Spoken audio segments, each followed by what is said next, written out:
What about juices? Because a lot of people think that if they're having juices, it's great. But what about the sugar content in terms of, the fruit juices that you get canned? I'm not talking about ones which you make in your kitchen. Then, that's a whole different story. But as far as commercial fruit juices go, if you could advise, because that's something people have a misconception. Oh, we are having cranberry juice, we are having orange juice. So if you could explain I would say it's probably a better choice than drinking a soda. Right. But anytime you've got something processed, it's got to be heated, then it's got to be cooled to improve the shelf life. There's always going to be a lot of vitamins are heat soluble, light soluble, water soluble, air. I mean, there's all sorts of things affect them. So ideally, you want to try to get your nutrition out of food. And I am a believer in juicing. Some people don't like it because they feel like it removes a lot of the fiber, but I'm not going to sit and eat a bag of carrots necessarily. Okay. But I can put a bag of carrots with an apple and a piece of ginger into my juicer and get a pretty tasty drink with really good nutritional value. Right. And that, I think, is a better choice than just drinking some sort of processed carrot juice. Let's tell the viewers about your other career, the party promoter. Party promoter, yes. Well, I do promote parties in New York City. You can go to my website, andytroy.com, and find what's coming up. Or I have a new website just for events called tastingnyc.com, tastingnyc.com. And that's just going to be for events. And people can also list their events on my post your event listing.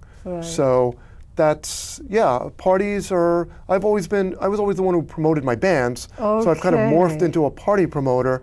And it's a lot of fun. We do wine tastings with some sort of entertainment, a lot of belly dance. We had a Bollywood dancer at our World Dance show last week. So it's that's been a lot of fun for me, and I enjoy that stuff too. So if you had to choose, between the two, which one would you choose in terms of profession? Being a personal fitness, trainer, or being, just the party promoter? I would have to party promote fitness-themed events.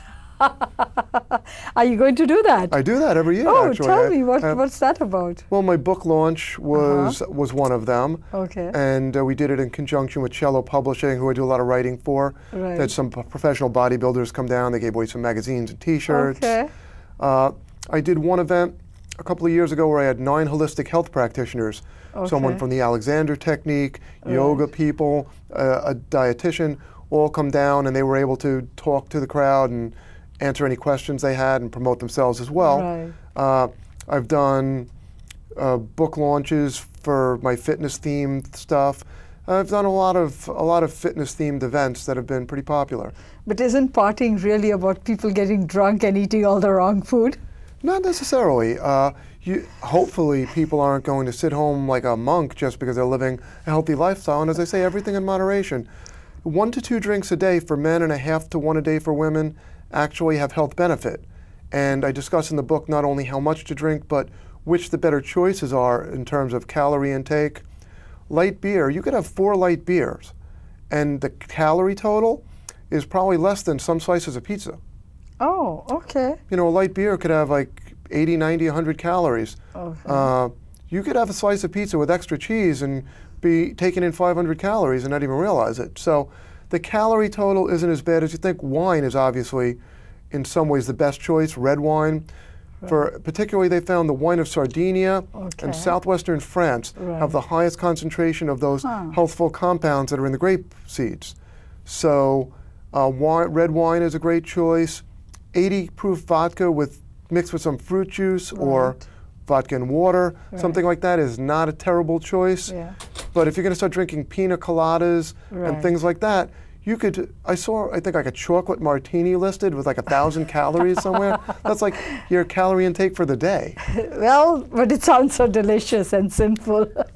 I'm sure it is. And again, hey look, you want to go out on a special occasion and have your chocolate martini, great.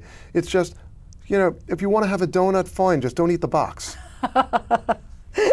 The actual physical box might have some fiber, but I don't know if it's going to be digestible. But not the donuts. Definitely not insoluble fiber. But no, the donuts, if you're going to have 6 of them, I would say we're talking a little overkill here. You want to have an ice cream once in a while, great. But don't go through like a whole carton, you know? Everything is about moderation and eating sensibly. Right. Well, Andy, it was wonderful talking to you. Thank you so much. And I guess, you know, whenever you have your publish your next book, we'll be happy to have you here. And I guess we look forward to your next party. Well, I hope to see you there. When is your next party? The next couple of things we have coming up, on the 1st, we have a Mardi Gras party. Okay. On the 16th, we have a great post-Valentine's Day event, the 15th, I'm sorry, the day after Valentine's Day. Okay. Then there'll be a wine tasting towards the end of February. Okay. So all these things will, and before we go, on February 22nd, I'm doing an event, a lecture about my book at Fordham University. Okay, and that's open to the public. So all of that is February stuff, so just check my website and it'll all be listed. Okay, thank you so much. Good to see you. Okay. Okay, viewers, I hope you enjoyed the show and I hope you found it as informative as I did. And I hope you all have a wonderful time. Until next time, be happy.